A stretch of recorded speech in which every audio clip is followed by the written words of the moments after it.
जिससे प्रश्न किया था वो बेचारा अवाक रह गया कि इसको क्या उत्तर दे। और कबीर साहब का ऐसा ऐसा प्रश्न है कि जिनसे उन्होंने प्रश्न किया उसका छक्का छुड़ा दिया है।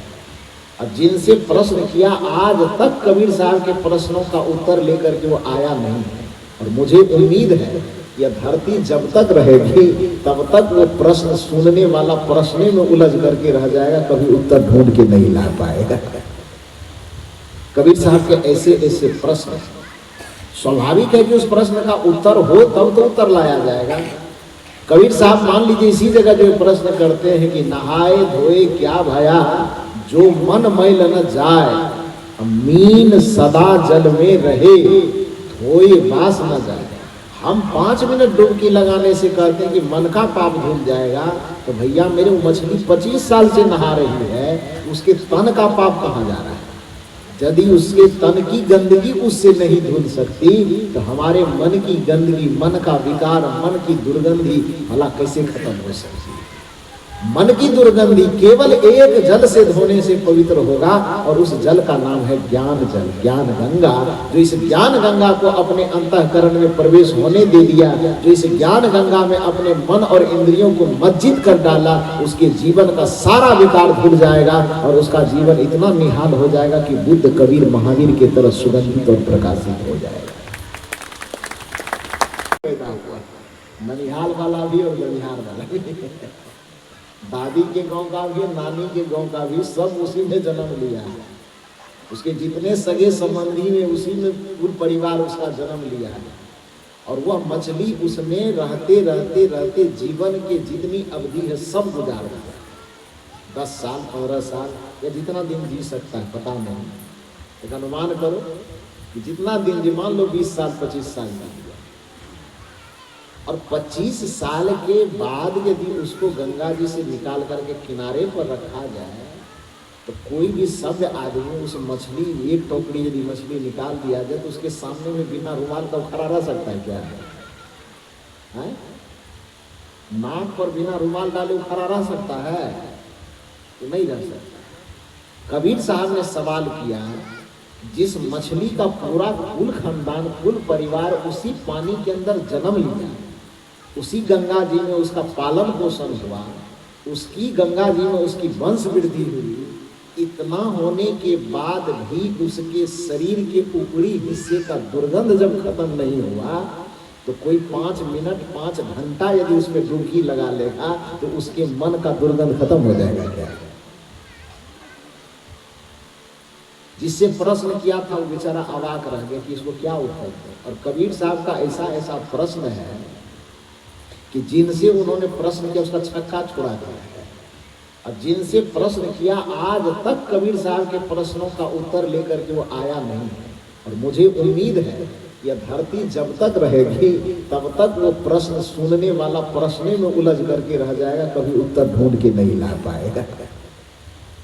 कबीर साहब के ऐसे ऐसे प्रश्न स्वाभाविक है कि उस प्रश्न का उत्तर हो तब तो उत्तर लाया जाएगा। कबीर साहब मान लीजिए इसी जगह जो प्रश्न करते हैं कि नहाए धोए क्या भया, जो मन मैल न जाए, मीन सदा जल में रहे, धोए बास न जाए। हम 5 मिनट डुबकी लगाने से कहते हैं कि मन का पाप धुल जाएगा, तो भैया मेरे मछली 25 साल से नहा रही है, उसके तन का पाप कहाँ जा रहा है? यदि उसके तन की गंदगी उससे नहीं धुल सकती तो हमारे मन की गंदगी, मन का विकार, मन की दुर्गंधी भला कैसे खत्म हो सकती है? मन की दुर्गंधी केवल एक जल से धोने से पवित्र होगा और उस जल का नाम है ज्ञान जल, ज्ञान गंगा।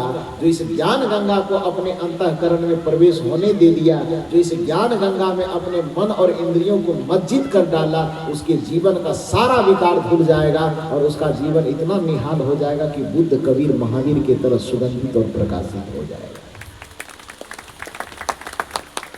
सत्संग की गंगा में जो नित्य नहाते हैं, पापी से पापी भी पावन बन जाते हैं। सत्संग का तीर्थ मिलने पर पापी से पापी व्यक्ति भी धर्मान, ज्ञानवान, विद्वान, चरित्रवान बन जाता है। इसलिए गोस्वामी तुलसीदास जी ने कहा कि सत्संग की गंगा में डुबकी लगाने पर जो युक्ति मिली रत्नाकर को, परिणाम यह हुआ कि उल्टा नाम जपत जग जाना, वाल्मीकि भय ब्रह्म सा। वो सत्संग की गंगा में डुबकी लगा। इस पंक्ति का हालांकि अर्थ कुछ लोगों ने बड़ा उल्टा सीधा लगा, लिखा गया उल्टा नाम जपत जग जाना, वाल्मीकि भय ब्रह्म समाना।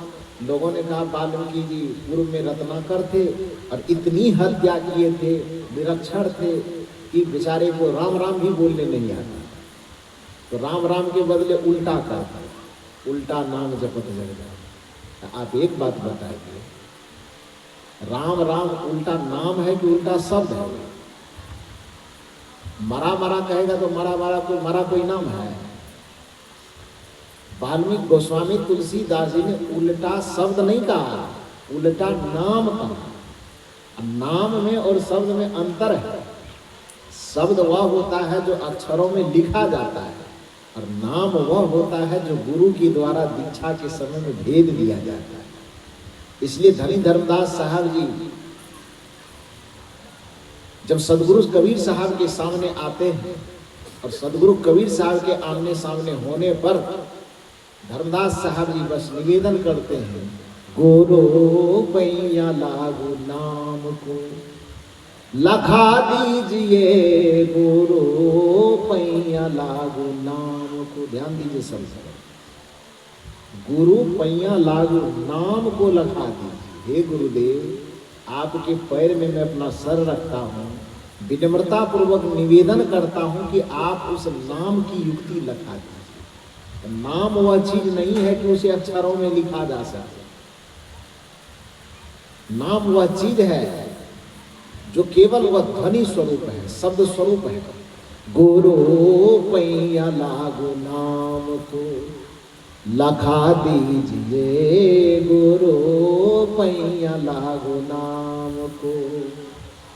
जन्म जन्म के सोबल मनवा, जन्म जन्म के सोबल मनवा, शब्द के मार से जगा दीजिए, गुरु पैया लागू नाम को लखा दीजिए, गुरु पैया लागू नाम को। घाट अंधियारी वस्तु नहीं सूझे, घाट अंधियारी वस्तु नहीं सूझे, ज्ञान के दीप जला दीजिए, गुरु पैया लागू नाम को लखा दीजिए, गुरु पैया लागू नाम को। वह नाम एक ऐसा चीज है जिसे कॉपी पर, कलम पर, शब्दों में, अक्षरों में लिखा नहीं जा सकता। वो गुरु ने अपनी आत्मा की ध्वनि को, अपनी आत्मा की आवाज को जिस सांकेतिक सूत्र के द्वारा, जिस सांकेतिक युक्ति के द्वारा श्रवण किया है, उस श्रवण किए हुए चीज को, अनुभव में आए हुए चीज को संत और सदगुरु नाम कहते हैं। और उसी नाम का भेद, उसी नाम का युक्ति बताना ही असल में दीक्षा कहा जाता है। यहाँ पर गोस्वामी तुलसीदास जी ने रत्नाकर के लिए प्रयोग किया कि उल्टा नाम जपत जग जाना, लेकिन चालाक लोगों ने थोड़ा सस्ता बनाने के लिए कह दिया कि वाल्मीकि जी को, रत्नाकर को राम राम राम राम कहने नहीं आता था ना, तो मरा मरा मरा मरा कहा और उससे ब्रह्म के समान हो गए। ऐसा नहीं है, वो मरा मरा कहने से नहीं होता है, बल्कि वहां पर कहा गया उल्टा। ध्यान दीजिए शब्द, किसी भी वाक्य में अल्प विराम लगने के आधार पर अर्थ बदलता है। अर्थ का अनर्थ हो सकता, अनर्थ का अर्थ हो सकता। जैसे कोई व्यक्ति कहे रुको मत जाओ, एक शब्द है रुको मत जाओ, और रुको के बाद अल्प विराम लगे, रुको मत जाओ। इसका क्या मतलब हुआ? क्या कहा जा रहा है? एक वाक्य है रुको मत जाओ, सिंपल सा, रुको के आगे अल्प विराम लगा दे, रुको मत जाओ। इसका अर्थ क्या निकलेगा? उसको मना किया जा रहा है कि मत जाइए। अब वाक्य उतना ही हो और उसमें लेके रुको मत जाओ, इसका अर्थ क्या निकलेगा? इस वाक्य में शब्दों का कोई हेरफेर तो नहीं हुआ ना, सिर्फ विराम को कहाँ लगाना है इतना अंतर किया गया है। रुको मत जाओ एक वाक्य, रुको मत जाओ तीन वाक्य, तीन शब्द है उसमें एक वाक्य में, और रुको के सामने अल्प विराम हमने लगाया, रुको मत जाओ। ध्वनि क्या हो रही है कि उसको रोका जाने नहीं दिया, रोकने के लिए कहा जा रहा है। और उसी में अल्प विराम को इस जगह न लगा करके थोड़ा आगे लगा देंगे, रुको मत जाओ। ध्वनि क्या हो रही है? उसको रुकना नहीं, उसको जाने देंगे। केवल अल्प विराम के अंतर से अर्थ का अनर्थ होगा कि नहीं होगा? यदि किसी को रोकना हो और वहां पर कह दिया रुको मत जाओ, क्या होगा? उसको कहा गया रोकने के लिए, उसको जाने की इजाजत दे रहा है। या किसी को जाने की इजाजत देना हो, वो कह दे कि रुको मत जाओ, मतलब उधर से कहा गया जाने के लिए, वो आदमी उसको रोक रहा है। तो यहाँ पर शब्दों में कोई और फिर तो नहीं किया गया ना, केवल वो अल्पविराम में अंतर किया गया। उसी तरह से जिस व्यक्ति अपनी सुविधा के अनुसार आदमी चालाकी थोड़ा बहुत करता है, लेकिन जो संत की साधना पद्धति से गुजरा है उसको पता है कि गोस्वामी जी ने ये नहीं कहा कि उल्टा नाम जपत जग जाना, बल्कि गोस्वामी जी ने ये कहा उल्टा नाम जपत जग जाना। उल्टा के बाद अल्प विराम, उल्टा नाम जपत जग जाना, अब वाल्मीकि भय ब्रह्म समाज। इसका अर्थ यह हुआ कि पहले सबसे पहले वह जो रत्नाकर था वह कौन सा काम किया? उल्टा, उलटने का काम। उलटने का मतलब क्या हुआ? पलटना। किस चीज से पलटना? अब तक जो वो हिंसा की दिशा में जा रहे थे तो वहां से क्या किया? वो पलट गया। अब पलट करके कहाँ जाए? हिंसा से पलटेगा तो आदमी कहाँ जाएगा? हिंसा से पलटेगा तो कहाँ जाएगा? अहिंसा में जाएगा। क्रोध से आदमी पलटेगा तो कहाँ जाएगा? करुणा में जाएगा। घृणा से आदमी पलटेगा तो कहाँ जाएगा? प्रेम में जाएगा। असत्य से आदमी पलटेगा तो कहाँ जाएगा? सत्य में जाएगा। नश्वरता से पलटेगा आदमी तो कहाँ जाएगा? अमरता में जाएगा। इसलिए वेद का यह मंत्र है कि तमसो मां ज्योतिर्गमय, तम में नहीं ज्योति में चलो, तम से पलटो। और कहाँ जाना है फिर? ज्योतिर, तमसो मां ज्योतिर्गमय, अंधकार में नहीं प्रकाश में चलो। असतो मां सदगमय, असत्य में नहीं सत्य में चलो। मृत्यु मां अमृत गमय, मृत्यु में नहीं अमृत में चलो। मतलब तम से पलट करके ज्योति में जाना है, अंधकार से पलट करके प्रकाश में जाना है, असत्य से पलट करके सद्मार्ग में जाना है, और मृत्यु से पलट करके अमरता में जाना है। गोस्वामी जी ने वाल्मीकि जी के लिए ही सूत्र दिया कि उल्टा नाम जपत जग जाना। पहले अपने जीवन को कोई भी व्यक्ति उलटने का प्रयास करे, और उस उलटने का, उस पलटने का जो संकेत और सूत्र मिलता है केवल सत्संग में मिलता है। इस सत्संग में आकर के ही व्यक्ति ऐसा पलटता है कि जो आज तक कुसंग में जी रहा था वो पलट करके सीधे सुसंग के मार्ग पर चलना शुरू कर देता है। जो आज तक बुराई के मार्ग पर चल रहा था वो पलट करके सीधे अच्छाई के मार्ग पे आता है। जो आज तक दुरात्मा बना फिरता था वो पलट करके महात्मा बन जाता है। जो आज तक पापात्मा बना फिर रहा था वो पलटने के साथ सीधे पुण्यात्मा बन जाता है। जो आज तक दुष्टात्मा बने फिरता था वह पलट करके ऐसा सुधरता है कि वह सीधे परमात्मा बनने की ओर आगे बढ़ जाता है। तो ये बदलाव की जो प्रक्रिया है, उलटने की प्रक्रिया सत्संग में है। रत्नाकर कैसे पलटा, एक कहानी सुना करके फिर इस प्रवचन सत्र को खत्म करूंगा, क्योंकि आज शुरुआती होने के नाते, शुरुआती दौर होने के नाते थोड़ा विलंब से आरंभ हुआ। मैं तो अचंभित हो गया, मैं तो सोचा कि दूसरा सत्र ही होगा, लेकिन जब यहाँ से लोग बुलाने गए तो मैंने कहा कि तो बड़ा गजब हुआ। 1 बजे बंद होना था, अभी आप आए। नहीं, शायद थोड़ा लेट से दूसरा सत्र करना है। फिर बताया कि आप लोग इंतजार कर रहे हैं, तो आप लोग तो हम लोगों के असली भगवान आप ही लोग हैं। हम लोगों के नहीं बल्कि असली भगवान आप ही लोग हैं। ये मानव मात्र, ये प्राणी मात्र ही असली भगवान है। इसलिए कबीर साहब ने कहा, कबीर जेते आत्मा देते सालीग्राम, अब बोलन हारा पूजिए पाहन सो क्या कर। जीव दया और आत्म पूजा, कहीं कबीर धर्म नहीं दूजा। सदगुरु कबीर साहब ये नहीं कहते कि भगवान नहीं है, कबीर साहब कहते भगवान है, लेकिन दुनिया के निगाह में जड़ ना को भी वो भगवान मान लेते हैं। कबीर साहब कहते हैं जड़ पदार्थ है, उसका उपयोग होता है, तो भगवान नहीं माना जाएगा उसको। क्योंकि जिसे उपयोग मान लो कि कोई कहे कि सेब भी भगवान है, सेब को खा करके चबा रहा है तो भगवान को चबा रहा है। कोई कहे कि टमाटर भी भगवान है, गेहूं भी भगवान है, उसको चक्की में ले जाके पिसा दे तो गेहूं को पिसा दिया तो भगवान को पीस दिया। मिट्टी भगवान है, उसको कुदाली से कोड़ रहे हैं जमीन को, तो फिर भगवान को कोई कोड़ रहा है? नहीं। कबीर साहब कहते हैं जो जड़ चीजें हैं वो पदार्थ है, और पदार्थ का सदुपयोग किया जाता है। ठीक है, उसमें आदर रखेंगे क्योंकि उससे हमारी जीविका जुड़ी है, धरती से हमारी जीविका जुड़ी हुई, इसलिए हम उस धरती का सम्मान करेंगे।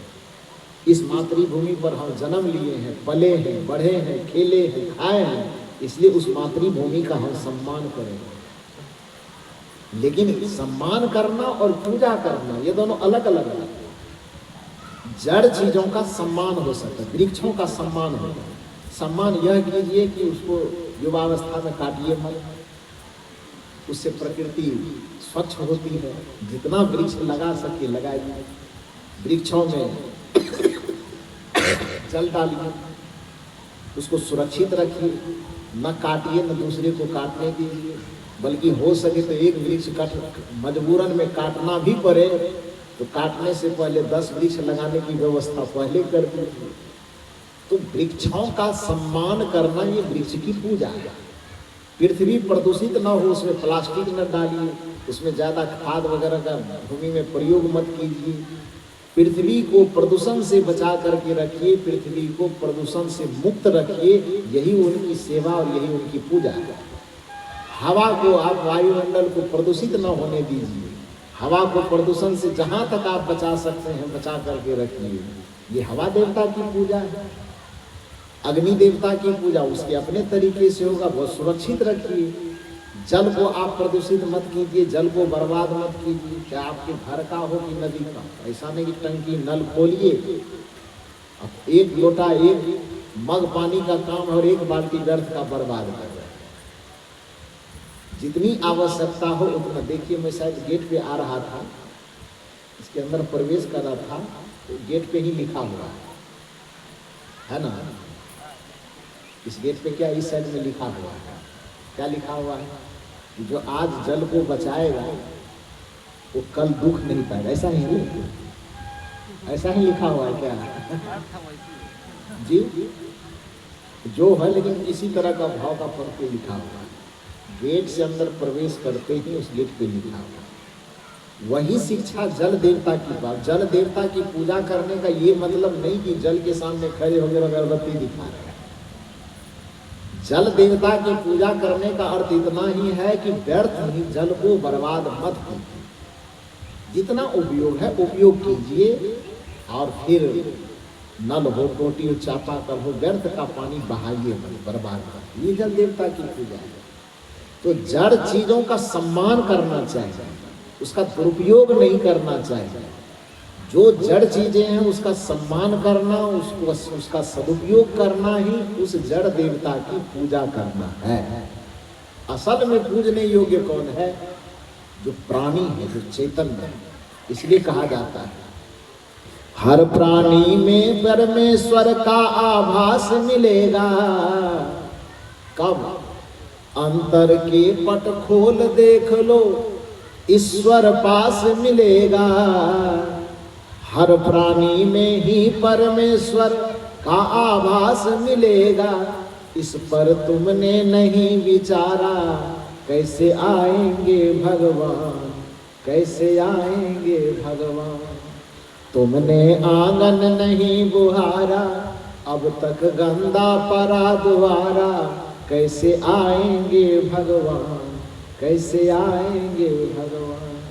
ये विचार करना होगा। जब तक ये विचार नहीं करेंगे परमेश्वर आएगा नहीं, परमेश्वर का साक्षात्कार नहीं होगा। यदि परमेश्वर का साक्षात्कार करना है उसका एक ही उपाय है कि अंतर के पट खोल देख।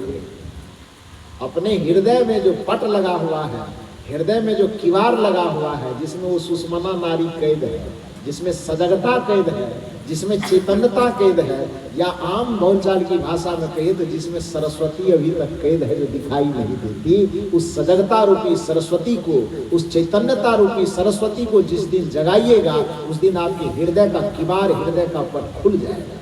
और जिस दिन हृदय का पट खुलेगा, जिस दिन संवेदना का पट खुलेगा, जिस दिन चैतन्यता का पट खुलेगा, जिस दिन सजगता का पट खुलेगा, उस दिन आपको भगवान देखने के लिए बाहर नहीं देखना पड़ेगा, बल्कि आपके अंतर में ही वह भगवान मुस्कुराता हुआ दिखाई देगा। इसलिए कहा गया कि अंतर के पट खोल देख लो, ईश्वर पास मिलेगा। और अपने में तो झलकेगा ही। गोस्वामी जी की भाषा में कहें तो सिया राम मैं सब जग जानी। पूरे संसार में देवियों में देखोगे तो सीता नजर आएगी, और इधर देवताओं में देखोगे तो राम नजर आएगा। कबीर साहब की भाषा में कहें तो सब घट मेरो साइया, सोनी सेज न को, अब बलिहारी व सेज की जाघट परगट हो। कबीर साहब की भाषा में कहते कि सभी घटों में मेरा साईं निवास करता है, और गोस्वामी जी कहते हैं कि सभी घटों में मेरा राम निवास करता है, देवियों के घट में मेरी सीता मैया निवास करती है। तो सिया राम मैं सब जग जानी, करम प्रणाम जोड़ जुग पानी। तो वह सिया को और राम को देखने के लिए अयोध्या जाने की आवश्यकता नहीं पड़ेगी। जिस दिन आपके अंतर का पट खुल जाएगा, यही भाव इस पंक्ति में है कि अंतर के पट खोल देख लो, ईश्वर पास मिलेगा। हर प्राणी में, जितने प्राणी मानव हो अथवा मानवेतर, हर प्राणी में ही परमेश्वर का आभास मिलेगा। सच्चे मन से नहीं पुकारा, कैसे आएंगे भगवान, कैसे आएंगे भगवान। आज तक उसे हम जड़ चीजों में खोजते रहे। संत बताते हैं कि उसको चैतन्य में तलाश करो, और चैतन्य में तलाश करने का एक ही द्वार है, वह द्वार है सत्संग का द्वार, संत का द्वार। जिस जगह पर चैतन्य में तलाश करने की युक्ति बताई जाती, जड़ जगत से मुक्त करवा करके चैतन्य में स्थित करवाने की युक्ति यदि कहीं मिलती है तो सत्संग मिलती है। और इस सत्संग गंगा में जो डुबकी लगाता है, बड़े बड़े पापी से पापी आदमी भी उसका जीवन बदल जाता है। तो रत्नाकर का जीवन जो पहले से पाप से भरा हुआ था, सत्संग गंगा में, ज्ञान गंगा में डुबकी लगाने से तो उसका जीवन पहले पाप से उलट गया, दुष्टता से उलट गया, कुविचार से उलट गया, कुचिंतन से उलट गया। इसलिए रामचरितमानस में इस बात को लिखा गया कि उल्टा नाम जपत जग जाना। लेकिन चालाकी में लोग थोड़ा सा गड़बड़ी करते हैं। उलटने की बात पर से कोमा हटा दिया, नाम के आगे में कोमा लगा दिया, उल्टा नाम। उल्टा नाम नहीं, उल्टा नाम जपत जग जाना। पहले उल्टा और उसके बाद नाम जप करके क्या हो गया, वो ब्रह्म के समान हो गया। तो पहले उलट, रत्नाकर कैसे उल्टा, प्रसंग कर करके मैं वाणी को गिराम देता।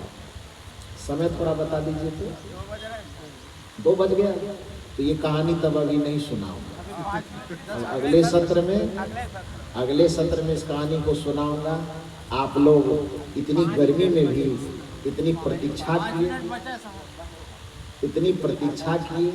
आप लोगों का बहुत बहुत आभार, बहुत बहुत धन्यवाद।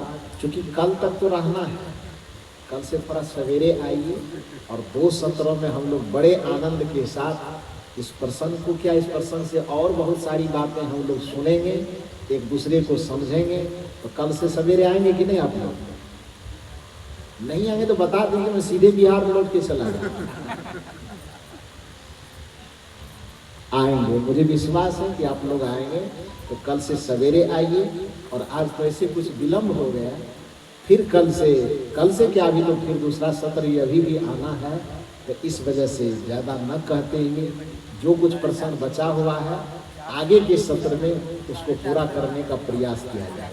मूल बात यह समझिए आप कि मैंने निवेदन किया कि जैसे उद्घोषक महोदय कहे कि 2 प्रकार का तीर्थ होता है, एक जड़ तीर्थ, एक चेतन तीर्थ। जड़ तीर्थ केवल नक्शा है, और नक्शा केवल वस्तु तथ्य के संबंध में बताता है, वस्तु को नहीं बताता। ध्यान दीजिए व्याकरण का इस शब्द पर, किसी के संबंध में जानना और किसी को जानना, दोनों में आसमान धरती का फर्क है। मिठाई के संबंध में जानना और मिठाई को जानना, दोनों में फर्क है। मिठाई के संबंध में किसी से सुन करके भी जाना जा सकता है, कहीं पढ़ करके भी जाना जा सकता है, लेकिन मिठाई को जानने के लिए न तो किताबों से जाना जा सकता है, न किसी से सुन करके जाना जा सकता है। मिठाई को जब भी जानना होगा तो उसे खा करके ही जाना जा सकता है।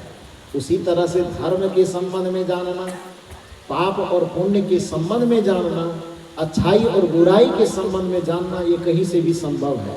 लेकिन आत्मा को जानना हो, परमात्मा के संबंध में नहीं, परमात्मा को शांति के संबंध में नहीं, शांति को आनंद के संबंध में नहीं, बल्कि आनंद को यथावत यदि जानना है तो उसको जानने का एक ही उपाय है, इस ज्ञान गंगा में, सत्संग की गंगा में डुबकी लगाइए, तभी उस चीज को जान पाएंगे।